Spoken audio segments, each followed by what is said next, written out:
अस्सलाम वालेकुम वरहमतुल्लाह। इस मेरी बहन का मैसेज है। मेरी 3 बेटियां हैं, प्लीज़ मेरे लिए दुआ करें औलाद नरीना के लिए और वजीफ़ा भी बता दें।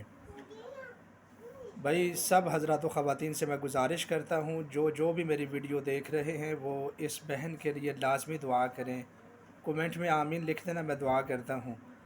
अल्लाह इस बहन को प्यारा सा नेक साले बेटा अता फ़रमाए और इसकी मुराद को पूरा फ़रमाए, और इसके साथ जितने भी दूसरे लोग हैं जो बेटा चाहते हैं, अल्लाह उनकी मुरादों को भी पूरा फ़रमाए।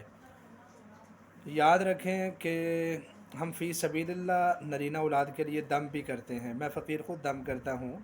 ये फ़ी सबीलिल्लाह दम होता है और देने वाली ज़ात अल्लाह ताला की है। अल्लाह के कलाम से ही दम किया जाता है।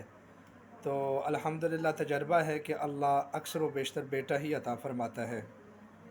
दम भी करवा लिया करें, हमसे आप दम भी करवा सकते हैं नरीना औलाद के लिए।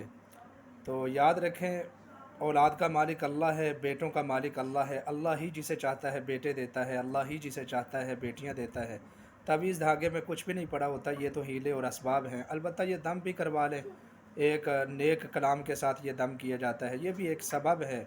जिस तरह आप दवाई खाते हैं, इस तरह इसमें भी ऐसे पढ़ाइयाँ शामिल की जाती हैं कि जो बेटे का सबब बनती हैं।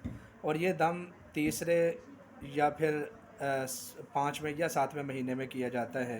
तो ये दम भी एक मरतबा लाजमी करवा लिया करें। और नंबर 2, नरीना औलाद के लिए सूरह कौसर भी पढ़ा करें 100 मरतबा, और अल्लाह ताला से रोज़ाना 5 मिनट तक दुआ किया करें खलवत में बैठकर, क्योंकि हज़रत ज़करिया अलैहिस्सलाम ने जो बेटा मांगा था वो खलवत में बैठकर मांगा था। तो खलवत का बड़ा ताल्लुक़ है इस चीज़ के साथ। आप खलवत में बैठकर अल्लाह ताला से दुआ किया करें कि अल्लाह मैं तेरी रहमत से नाउमीद नहीं हूँ, बल्कि जिस तरह तूने हज़रत ज़करिया को बुढ़ापे के बावजूद बेटा अता फ़रमाया है, तो मुझे भी बेटा अता फ़रमा। जज़ाकुमुल्लाहु खैरा।